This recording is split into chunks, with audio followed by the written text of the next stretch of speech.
As we all know, our industries would never have evolved into competitive, stable markets if it weren't for property rights.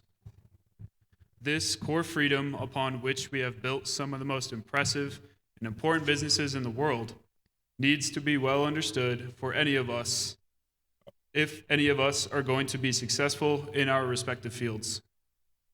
Now, we have Pete Ehrenbell, owner and operator of the Midland Ranch in southwestern Wyoming, here to further our understanding of land use rights.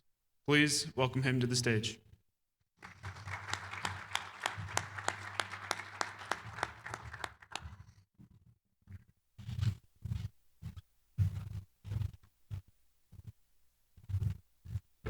Thank you. I want to thank Doug Stark and Randall Violet for inviting me to talk here today. I'm the middle generation of 5 generations on a ranch in southwestern Wyoming. We operate on a 1,400,000 acre footprint. It's kind of foreign to a lot of people because in eastern Wyoming you can raise a cow for a year on 40 acres, and in my country you raise her on 550 acres. So it takes a lot of acres, and we cover a lot of ground. We've been ranching for 125 years, and we are in the Golden Triangle, which is a focal point right now in the state of Wyoming. We have the highest per acre population of sage grouse on earth. We have 3,000 mule deer, we have 19,000 antelope crossing the ranch north to south every year. So a lot of the issues that are being confronted happen on our ranch. We wrote our first check to the Forest Service in 1906 when it was established. And we've written a check every year since then for the privilege to raise food and fiber for this nation. Our ranch we just sold our wool to a courtier house, and we will be producing the wool for the 2028 Olympic uniforms for the United States team. And we're hoping that that plays into a increased market for our area because we are the wine country of wool in southwestern Wyoming. We are as fine and as good a product as Australia ever thought of having. That's my opinion, but you can take it to the bank. I worked with the FSA. I was on those boards. That's the Farm Service Administration. It is a federal administration that handles issues in farms. It handles the subsidies. They have a wonderful organization in that they have county committees. And if you are involved in agriculture, join your county committee. It's the last federal entity where you have local representation. It also has a state board, and the state board is appointed by the administration, usually from people in the local boards, and it is a very Wyoming-centric organization with a federal mandate. We used to have that in the BLM, and it's gone. You young people should get it started again and get local input into these decisions. We lost that, and we've got problems. Agriculture, the definition is the science and the art of cultivating plants and raising animals for food, fiber, and fuel. It's an art. It takes a long time. We've been at it for 125 years, and we just recently have changed all of our gestation dates to match the wildlife in our area. We lamb when the antelope have their fawns. We calve when the elk have their calves. We've increased our productivity 10% on the cattle and 35% on the sheep, just by fitting into the ecosystem, okay? And what it is that when the coyotes are killing the fawns, they're killing my lambs. Before that, they were just killing my lambs. And so now we share the wealth or the damage, whatever way you want to look at it. I was asked to talk about landowner rights, and I did an informal survey with a lot of people, peers, timber, mining, grazing, and each one of them said, "You don't have any rights." Okay, and I thought that was kind of a sad opinion. We have a permit. One man told me, "You have a permit, but you don't have any rights," and he may be right. So why is that? I'm going to give you a little history on what has happened to us over the last 75 years and how this process has broken down. A case in point is that I have a Forest Service permit that we're supposed to have a 10-year term permit. I'm 25 years without that permit because we haven't had a forest plan for 30 years. We're in complete gridlock. So the things that have affected us that we have seen is the Wilderness Act of 1964, NEPA, which, as the governor stated, had good intentions. The Environmental Species Act, and then FLPMA, the Federal Land Policy and Management Act. And they all came in the 70s. They were set up to manage the federal ranges and to bring all parties in to the management of those federal ranges. It was a good idea, and one of the things, the spinoff was the fire suppression expansion. Recreation was a big consideration. We had wildlife considerations come on board, and there was a group with every one of them. And so no decisions could be made until all the groups got along. I've been to several of these planning groups, and we can't get along. We can't seem to find that point where we can all come together. For us, the other thing that has hampered our federal land experience is the introduction of a super predator in the gray wolf and an expansion of the grizzly bear. And they were both things that agriculture did not support, but they were just handed to us. And so we are functioning with those things. Just a few numbers. The BLM, when it initiated, managed 20 million AUMs. Today, 12. So that's a 40% reduction in the AUMs that they manage. But the staff went from 4,000 to 10,000. So the Forest Service had 35 million AUMs, and they now only have 7 million. And their staff went from 7,500 to 35,000. So we're seeing grazing drop. The numbers don't lie. And it's becoming a really serious situation for all of us. The National Forest grazing went from its primary land use to the secondary, and now it's constrained because of wilderness recreation and fire management. And so that has also caused many of those reductions. All of these rules had good intentions. I truly believe that, and I truly believe that NEPA had good intentions.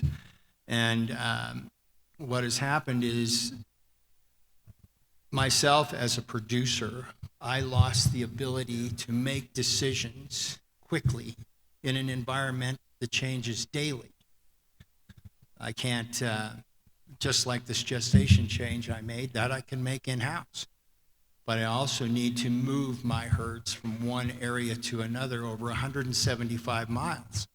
And today I'm stuck in the deserts with no water with all of my livestock, and yet all the wildlife has gone past my home ranches, and they're at the base of the mountains. I should be right on their tail. I should be with them because they are the natural order. But it won't happen because my grazing permit doesn't open until the 1st of May. And there's no flexibility whatsoever. So, and the other thing about these regulations that you want to remember is they're a tax. Most of them will end up being a tax. You will have to pay for them. They will cost you money in your operations. And so those adjustments also have been a detractor.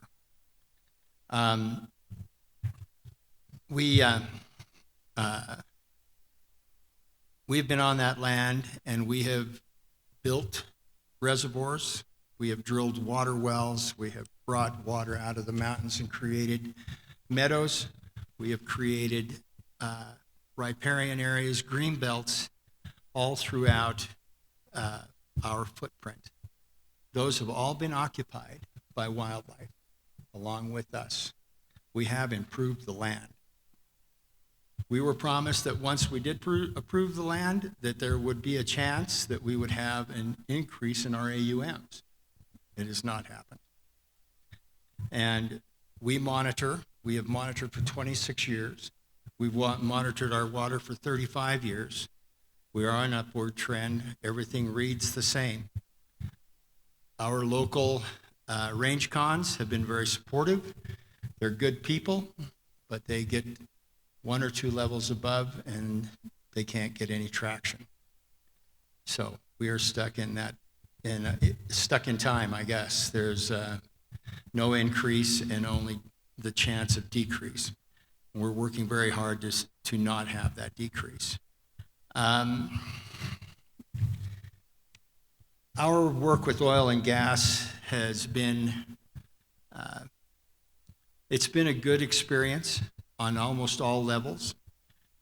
The oil and gas companies that came in on our ranges and developed roads and the drilling sites, they have increased our access, but they've also brought in rustling.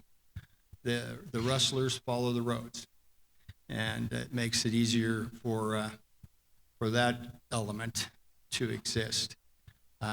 Oil and gas has also increased the water, which is the key. The water is the key everywhere. And they have developed a lot of water. We have some cooperative things with the Jonah field. They've been great to work with all the way along. Their reclamation is outstanding. One of the issues we have with the reclamation is that they like to drill in the alkali flats, and their rehabilitation has failed in most areas in the alkali flats. We would like to see them drill in the sagebrush, which is contrary to what the BLM wants because they want the sagebrush to be preserved. But the sagebrush holds the best topsoil and the best moisture, and it has the highest chance of rehab. Those things grow back immediately. Those other flats are 50 to 75 years before they rehab. And we do have them. We have wells that are 90 years old out there, and they have come back in exactly the natural state. Perfect. But it takes a long time. It takes 50 to 60 years for that alkali to come back. And grazing in the oil fields, sometimes I get the feeling we're a kind of a detriment because the livestock's on the roads. They sometimes get into the pits. You know, there's issues. The Jonah people have set up funds that compensate if there is an accident. They've been very proactive. I deal with 3 oil companies. They're the best. We deal with some down on the Colorado border, not so much. But guys generally have been a good neighbor. And the technology change that we're seeing now with the directional drilling has lowered their footprint dramatically. And so where we would have 6 pads for 6 wells, we have 1 pad for 6 wells. And that's a great thing. They were talking about the trucks. The dust is an issue. And we like to see the pipelines also, and the pipeline reclamation has been phenomenal. I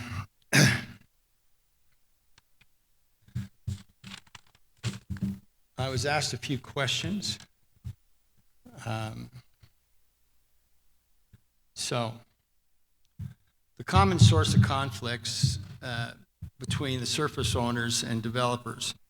What are the tools or agreements that have been most effective in minimizing those disputes? Well, the funds that were set up for livestock damage, those were a great tool.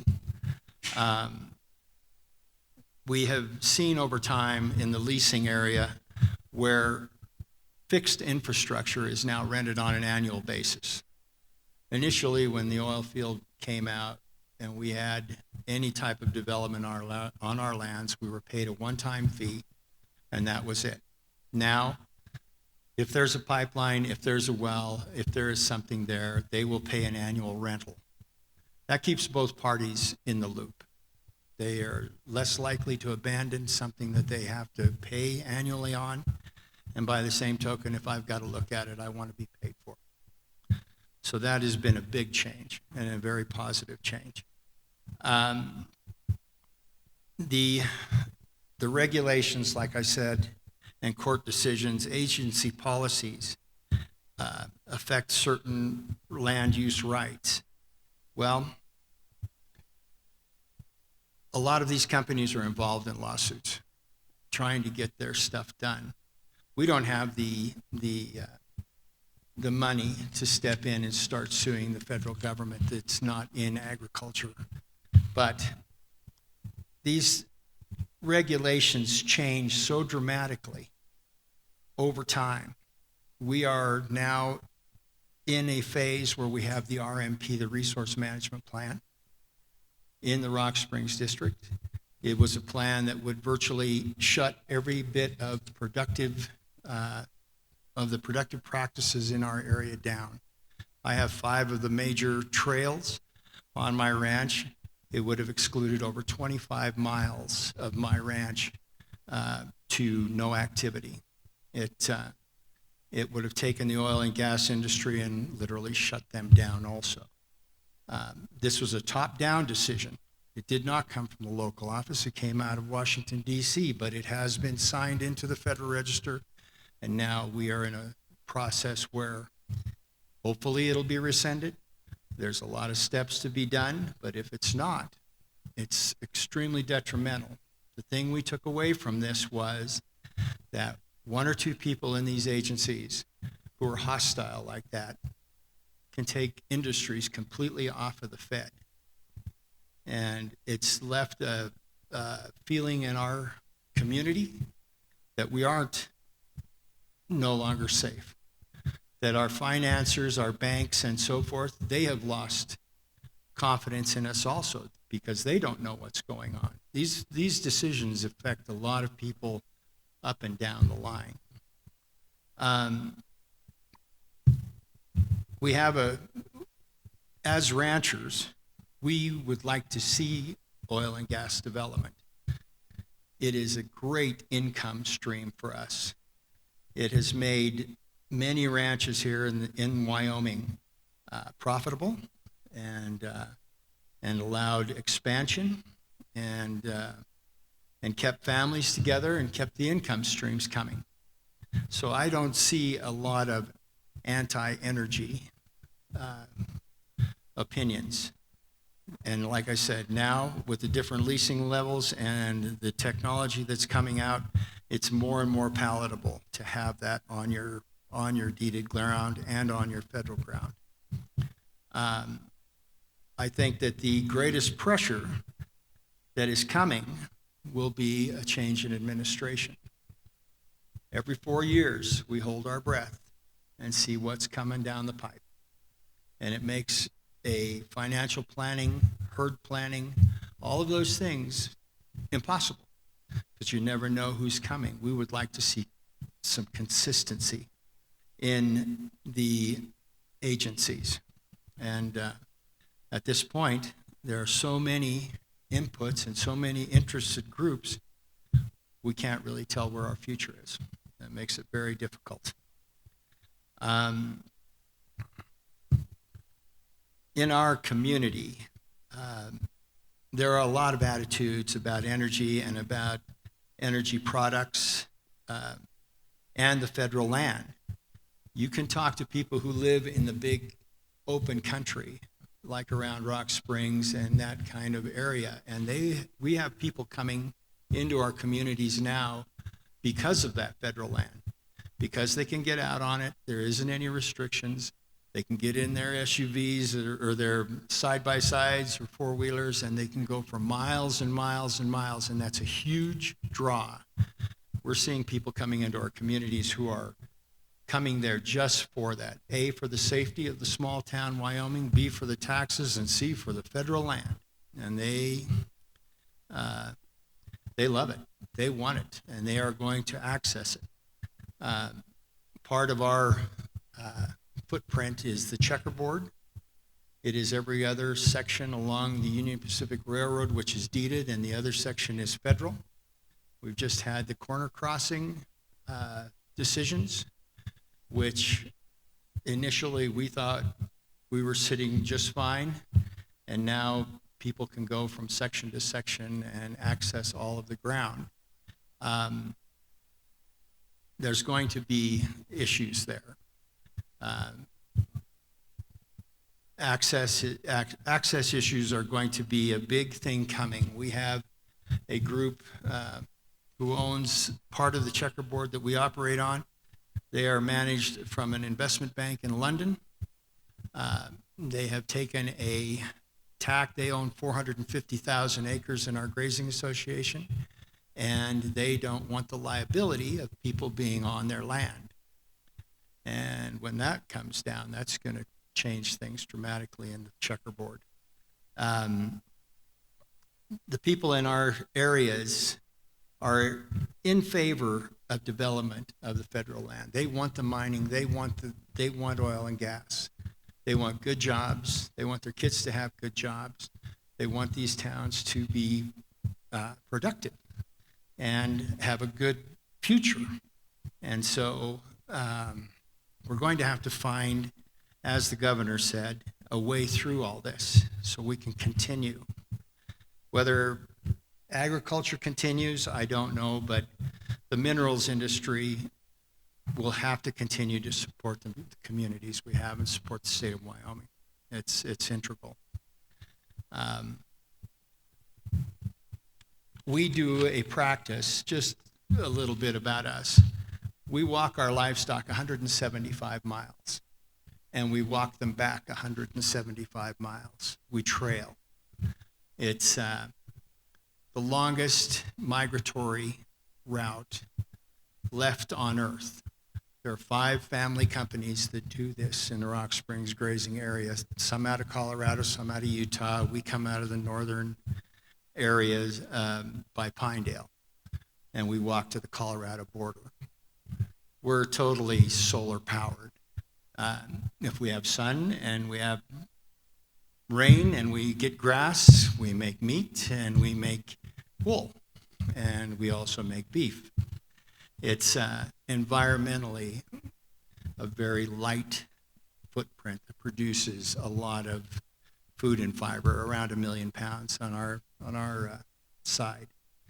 There are only 4 places left in the United States that practice the transhumanist activity that we do, and it's called transhumanists. There are national parks in Italy dedicated to it. They want to continue to establish pathways to the lowlands and into the mountains for their livestock. It's the natural way of raising things.